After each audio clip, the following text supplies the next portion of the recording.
সংসারে আমাদের জীবনে যখন কোনো সুখ বা দুঃখ আসে তার জন্য আমরা কাউকে না কাউকে অবশ্যই দায়ী করে থাকি, তাই না? এই ব্যক্তি আমাদের সাথে এরকম কাজ করেছেন, তাই আমার সাথে এমন হলো। ওই ব্যক্তি যদি এমনটা না করতেন তাহলে আজ আমি ওই স্থানে পৌঁছতে পারতাম। সবই আপনার দৃষ্টিভঙ্গির ওপর নির্ভরশীল, আর যদি আপনার দৃষ্টিভঙ্গি এমন হয় তাহলে তা অনুচিত। সত্যি কথা বলতে এই সংসারে ভিন্ন ভিন্ন ধরনের মানুষ আছে। এটা আপনার ওপর নির্ভর করছে কিভাবে তাদের স্বাগত জানাবেন।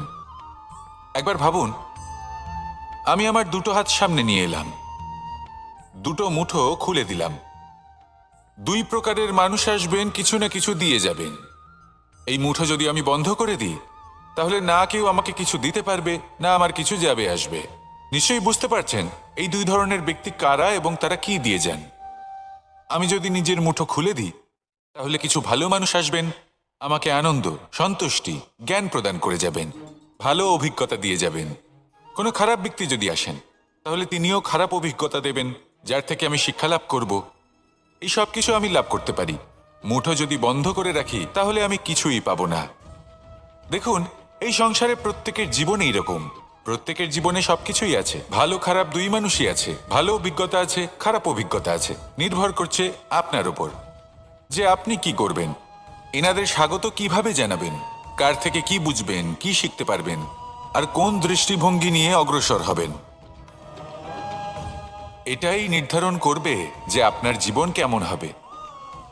আসুন আমার সাথে ভালোবেসে বলুন, রাধা রাধা। জীবনে যখন কোনো ব্যক্তি নিজের লক্ষ্য প্রাপ্তির জন্য নিরন্তর পরিশ্রম করতে থাকেন, চেষ্টা করতে থাকেন, তখন তিনি কষ্ট অনুভব করেন। কখনো শারীরিক কষ্ট, কখনো মানসিক কষ্ট। এবার উনি এটা ভাবতে থাকেন যে আমি কি উচিত করছি নাকি অনুচিত করছি। কারণ অন্যদিকে এমন একজন ব্যক্তিও আছেন যিনি একদমই পরিশ্রম, চেষ্টা করছেন না। তিনি মদিরা পান করেন, বিলাসিতায় জীবন কাটান, অলস প্রকৃতির হয়ে ওঠেন, নিদ্রাতে বিলীন হয়ে থাকেন আর ভাবেন যে তিনি সুখ লাভ করছেন। কিন্তু এরকম কেন হয়? কারণ যখন আমরা সৎ পথে থাকি, উচিত পথে চলি, লক্ষ্য প্রাপ্ত করার জন্য চেষ্টা করতে থাকি, তখন আমাদের ভেতরে থাকা নেতিবাচক শক্তি এবং পাপ এই দেহকে ত্যাগ করে দেয়। আর এই অনুভূতিটাই আমাদের দুঃখের অনুভূতি দেয়, কষ্ট দেয়।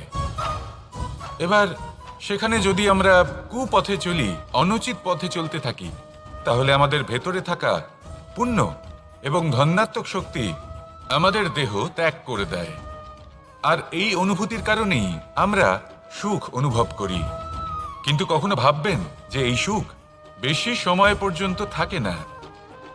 সেই জন্য সবসময় মনে রাখবেন, যদি আপনি জানেন যে এটাই আপনার লক্ষ্য, এটাই উচিত পথ, শুভ পথ, তাতে নিরন্তরভাবে এগিয়ে যেতে চেষ্টা করতে থাকুন। এই কষ্ট আপনাকে সুখের পরাকাষ্ঠায় কখন পৌঁছে দেবে তা আপনি জানতেই পারবেন না। আসুন আমার সাথে ভালোবেসে বলুন, রাধা রাধা।